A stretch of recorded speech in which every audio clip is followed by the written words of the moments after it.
Hi guys, Pastor P here. Happy Mother's Day. Hoping everyone had a beautiful, awesome day. I approach Mother's Day all kinds of ways and give a big shout out and praise to moms all over the world, and just let you know I'm thinking about you and those who have moms, those whose moms have left us, those who want to be moms yet they're not yet, or those who were moms and then they lost babies and things happened along the way, and just know I'm thinking about every one of you. And it can either be a really joyous thing or it can be a very hard day for someone.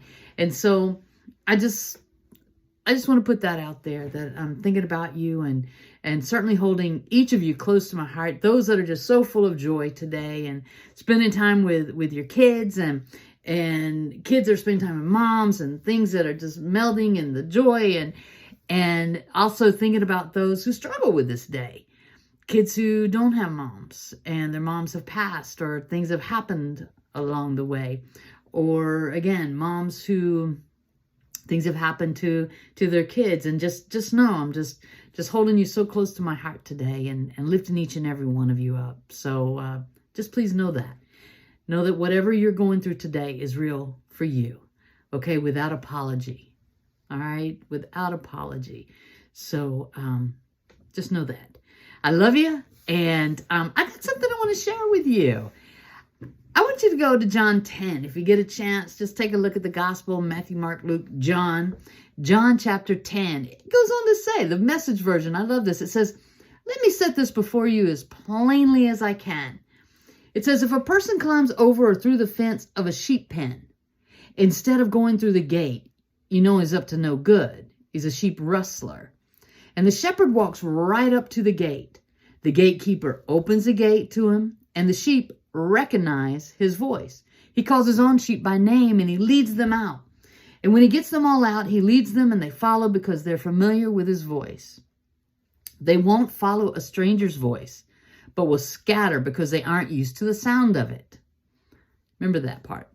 Jesus told the simple story, but they had no idea what he was talking about. And he tried again. He says, "I'll be explicit then.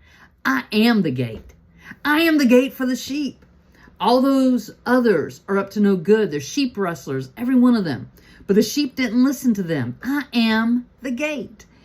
Anyone who goes through me will be cared for, will freely, get that, freely go in and out and find pasture. A thief is only there to steal and kill and destroy. I came so that they can have real and eternal life, more and a better life than they ever dreamed of." The NIV version actually says the abundant life, right? Let me see here. It says, "I am the gate. Whoever enters through me will be saved." Will be saved. Sozo, totally healed. Kept safe. They will come in and go out and find pasture.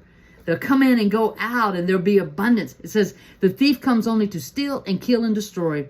I have come that they may have life and have it to the full." I just want to share with this with you for just a few moments. Okay, get this. I have been on a work trip. I've been flying for the last few days, 11-hour day, 10-hour day. Oh my goodness, I get to go home today. And I was thinking about, as soon as I get home, just going to chill a little bit and relax and enjoy the afternoon. And it's just going to be quiet and peaceful. And wow. Yesterday, when I got home, Andrea and her mom had some errands to run and things to do, and she calls me back and she goes, "Oh my goodness, our neighbor called, and he's coming right over to get the sheep." And I was like, "He's coming over to get the sheep? Whew, okay, he's coming over to get the sheep." Okay, I'm thinking about taking a nap while they're running errands or just chilling, but our neighbor's coming over to get the sheep. Okay, you see, our neighbor had graciously, during all the crazy weather and all this, we couldn't keep up with mowing our grass. So we borrowed some sheep from our neighbor who has a lot of them. And so we've had these sheep hanging out on our property now for months. And they truly have eating their way through our yard. I mean, our yard looks amazing. Andrell's been calling them our organic weed eaters. Our yard looks amazing. And they've kept everything down. It looks great. Didn't have to cut the grass, because we would cut the grass and then it'd rain, and then go on a work trip or be gone for a couple of days and come right back and it looked like we haven't even cut the grass. It was getting quite frustrating, you know, on top of everything else we got going on at our house. It's been getting kind of frustrating. And so we borrowed the sheep. And so our neighbor brought the sheep over. We've been taking care of the sheep for a few months now. And so yesterday was the day he was coming to get the sheep. And I thought, oh my goodness, we're going to be chasing sheep all over this yard, trying to catch them to give them back. And so our neighbor comes over, and he's in his truck, and he has a trailer, and it's got a lift gate to it, and it's big enough to tie the sheep up, and he's got some hay in there and some grain that he had put in there, and he thought, I'm going to entice them in. And so I thought it was so interesting. He said, what you're going to need to do is to lead the sheep to me. Point them in my direction.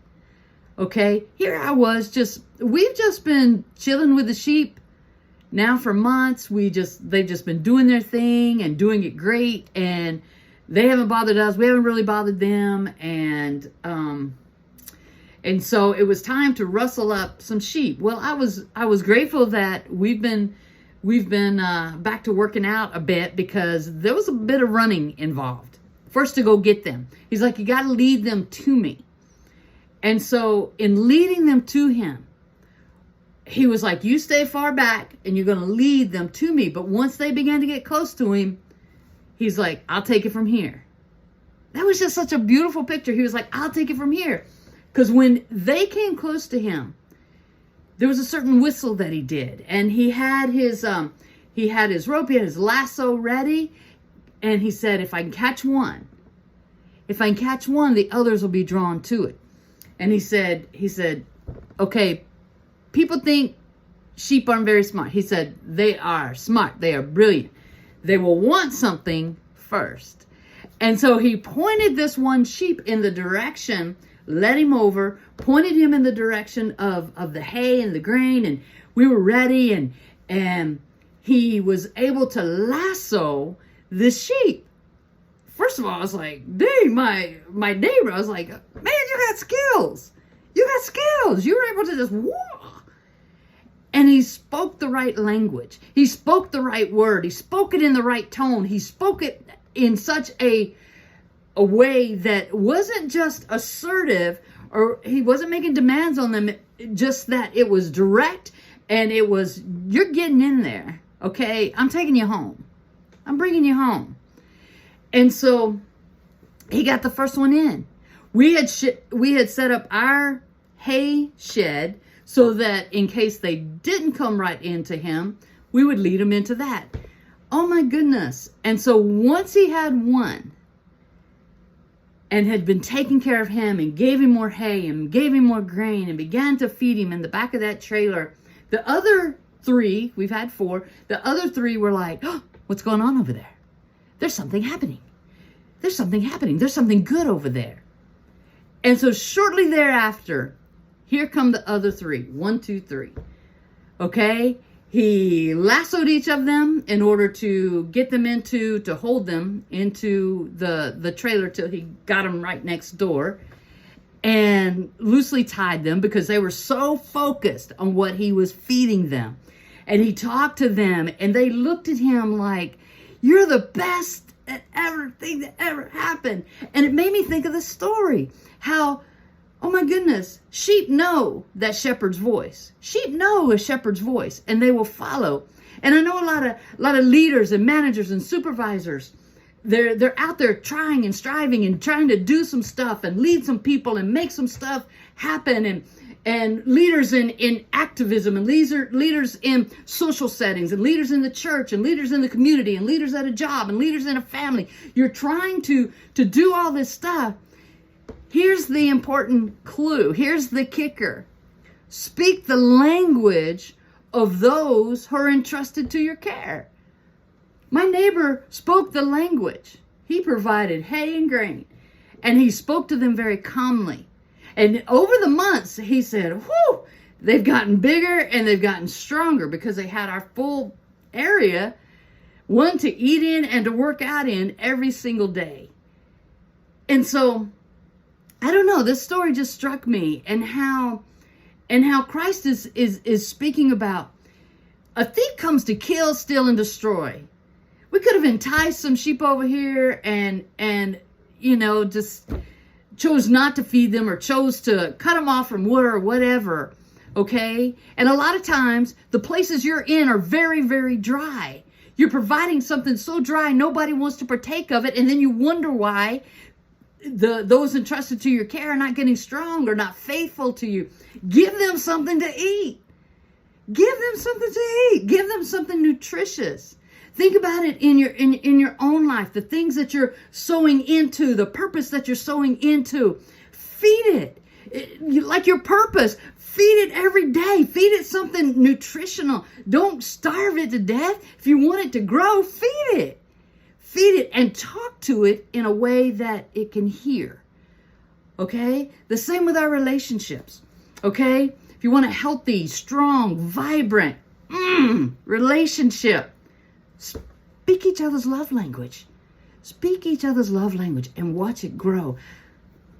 Whew.